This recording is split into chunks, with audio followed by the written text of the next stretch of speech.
السلام علیکم۔ جنون ناول کی ایپیسوڈ ہے 3۔ وہ فرید نامی اس شخص کو بالکل نہیں جانتا تھا۔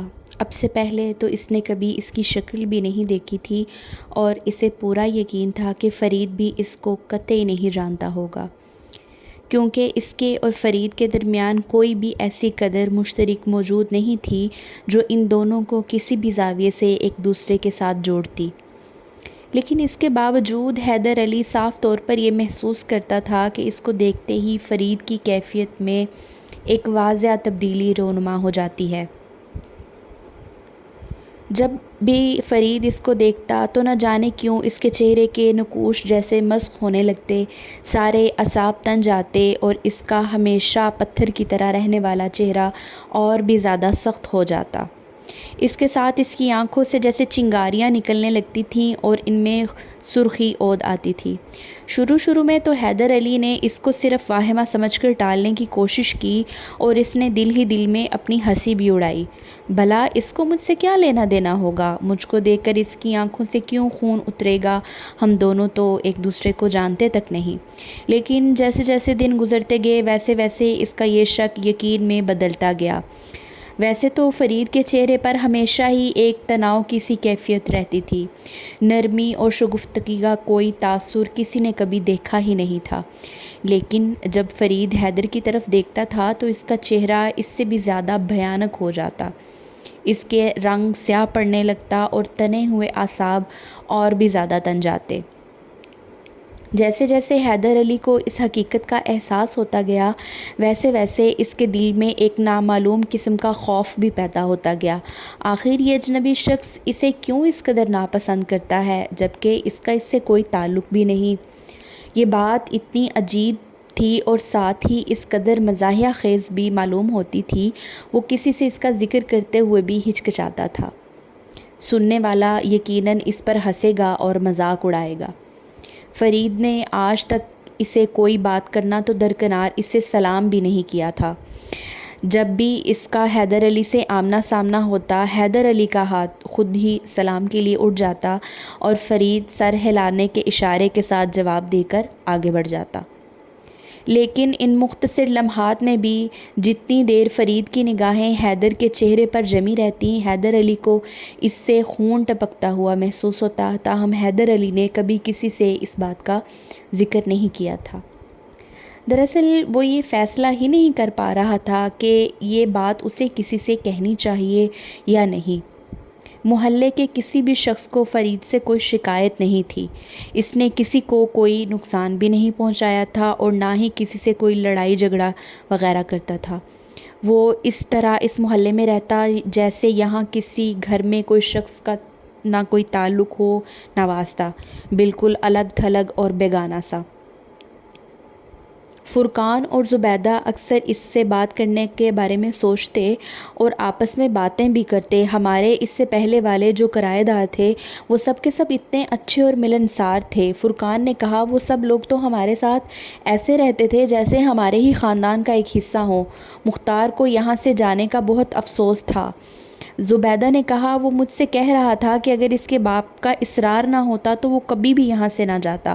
وہ تو کہتا کہ اسے اپنے گھر سے زیادہ آرام ملتا ہے، لیکن باپ نے دکان کھول لی ہے، اس وجہ سے اس کو یہاں سے جانا پڑ رہا ہے۔ وہ سب ہی بہت اچھے لوگ تھے اور ان میں سے کسی کو بھی کسی سے کوئی شکایت نہیں تھی، فرقان نے کہا۔ تکلیف تو اس نے بھی کوئی نہیں دی، زبیدہ نے کہا۔ تو ہم کون سا اور کسی کی بات کر رہے ہیں؟ بس اپنے کام سے کام رکھتا ہے وہ شخص، اور کسی کے معاملات میں دخل نہیں دیتا، نہ یہ چاہتا ہے کہ کوئی اس کے معاملات میں دخل دے۔ الگ الگ لوگ الگ الگ طبیعت کے مالک ہوتے ہیں، ہمارے لیے ان باتوں سے کیا فرق پڑتا ہے؟ بس وہ کرایہ برابر دیتا ہے۔ فرقان نے فرید کو کمرہ کرائے پر دینے کے بعد اس کے بارے میں کچھ معلومات کی تھیں۔ یہ معلومات اس نے اپنے پڑوسی شمشاد کے ذریعے حاصل کی تھی جو لانڈی میں کام کرتا تھا، اور وہیں فرید سے ملاقات ہوئی تھی۔ شمشاد نے اپنے طور پر تحقیق کر کے اس امر کی تصدیق کر لی تھی کہ فرقان لانڈی کے ایک چھوٹے سے کارخانے میں مشین سے کپڑوں پر کڑھائی کا کام کرتا ہے۔ وہ کڑھائی کا بہت اچھا کاریگر تھا اور جس کارخانے میں وہ کام کرتا تھا وہاں کے مالکان اس کو بہت پسند کرتے تھے، کیونکہ وہ اپنا کام بڑی خوبی اور پوری ذمہ داری کے ساتھ انجام دیتا تھا۔ شمشاد اس کے بارے میں وہاں سے اور زیادہ معلومات حاصل نہیں کر سکا تھا، تاہم اتنا معلوم ہو جانا ہی کافی ہے کہ اس نے کبھی کسی قسم کی کوئی گڑبڑ نہیں کی تھی، اور یہ کہ یہ ایک مکمل طور پر قابل اعتماد کارکن ہے۔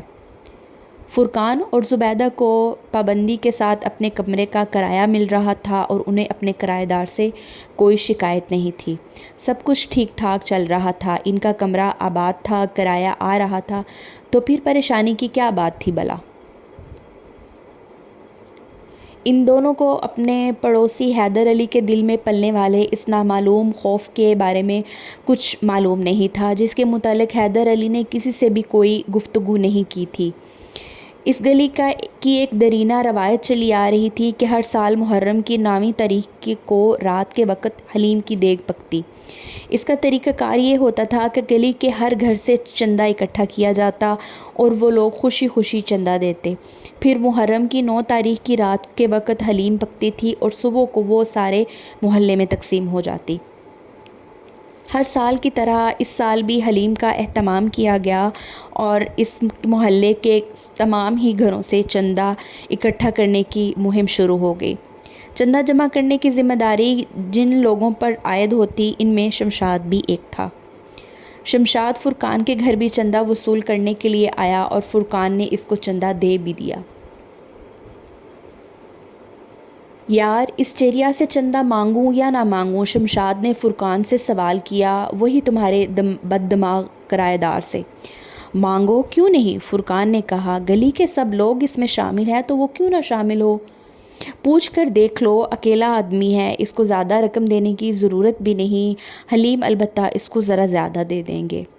ارے حلیم تو ہم اس کو چندہ دیے بغیر بھی دے دیں گے، شمشاد نے کہا۔ حلیم کی کیا بات ہے بلا؟ اصل بات یہ ہے کہ وہ کمبخت محلے کے کسی بھی کام میں شرکت نہیں کرتا، اپنے آپ کو اس جگہ کا ایک حصہ سمجھے تو کوئی جانے، کسی سے کوئی بات چیت بھی نہیں کرتا۔ ہاں، زبیدہ نے کہا، اسی لیے تو ہم اس سے چندہ ضرور مانگو شمشاد بھائی۔ شمشاد اس روز رات کو فرید کے کمرے پہنچا، کمرے کا دروازہ اندر سے بند تھا۔ فرید نے دستک دی، اس کے جواب میں کچھ دیر بعد دروازہ کھلا۔ شمشاد نے اپنے سامنے فرید کو کھڑے پایا۔ فرید نے کچھ کہا نہیں بلکہ سوالیہ نظروں سے شمشاد کو دیکھنے لگا۔ اس کی نگاہیں سرد اور خشک تھیں اور ان میں کسی قسم کی خیر مقدمی یا غم جوشی کا کوئی بھی عنصر شامل نہیں تھا۔ شمشاد نے اس کو جلدی جلدی حلیم کے بارے میں بتایا اور ابھی وہ اپنی بات پوری کر ہی نہیں پایا تھا کہ فرید اندر کی طرف پلٹ گیا۔ اس نے اپنی الماری کھولی اور اس میں سے کچھ رقم نکال کر دروازے کے پاس آ کر شمشاد کے حوالے کر دی۔ اس نے شمشاد سے ایک بار بھی کمرے میں آنے کا نہیں کہا۔ شکریہ بھائی۔ شمشاد نے اپنے ہاتھ میں موجود کاغذ پر اس کا نام لکھا اور رقم اس سے لے لی۔ 9 تاریخ کی رات کو حلیم پکے گی، صبح تک دیگ تیار ہو جائے گی، فجر کے وقت برتن لے کر آ جانا اور اپنے حصے کی حلیم لے جانا۔ فرید نے اپنی زبان سے کچھ بھی نہیں کہا۔ شمشاد دروازے سے ہٹتے ہی اس کے جلدی جلدی دروازہ بند کر لیا۔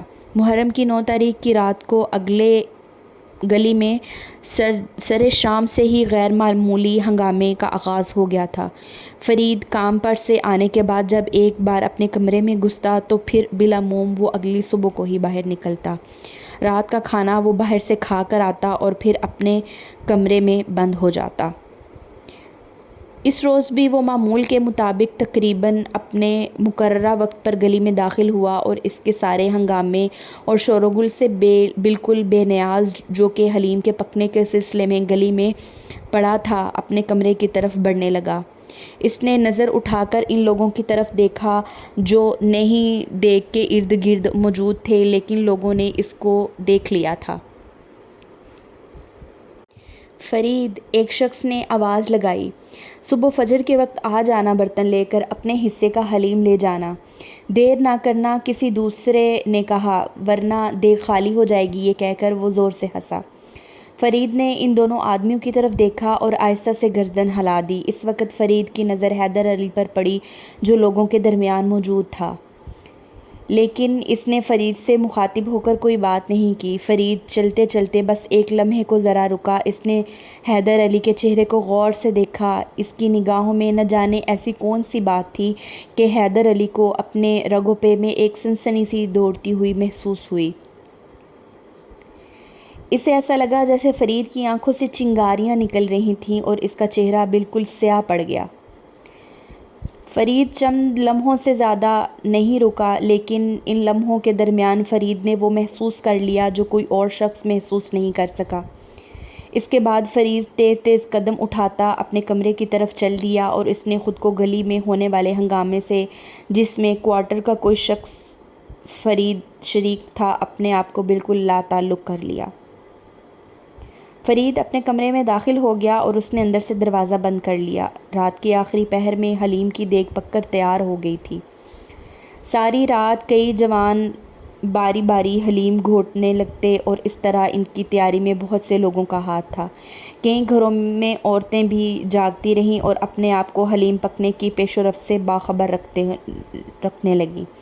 فجر کی اذان سے پہلے ہی حلیم کی تقسیم شروع ہو گئی۔ چندہ دینے والے لوگوں اپنے اپنے گھروں سے برتن لے آئے اور انہیں ان کے حصے کے مطابق حلیم دی جانے لگی۔ حلیم کی تقسیم کے اس ہنگامے میں کسی کو اس بات کا دھیان بھی نہیں آیا کہ فرید اپنا حصہ لینے نہیں آیا اور دیگ تیزی سے خالی ہوتی جا رہی تھی۔ اچانک شمشاد کو اس بات کا خیال آیا کہ اب دیگ بالکل خالی ہونے والی ہے اور فرید اب تک نہیں آیا۔ اس نے ایک لڑکے کو فرید کی طرف دوڑایا، اس سے کہنا کہ جلدی سے برتن لے آئے۔ شمشاد نے لڑکے کو ہدایت دی، اور ہم لوگ اب یہاں سے اٹھنے والے ہیں، کام ختم ہو رہا ہے۔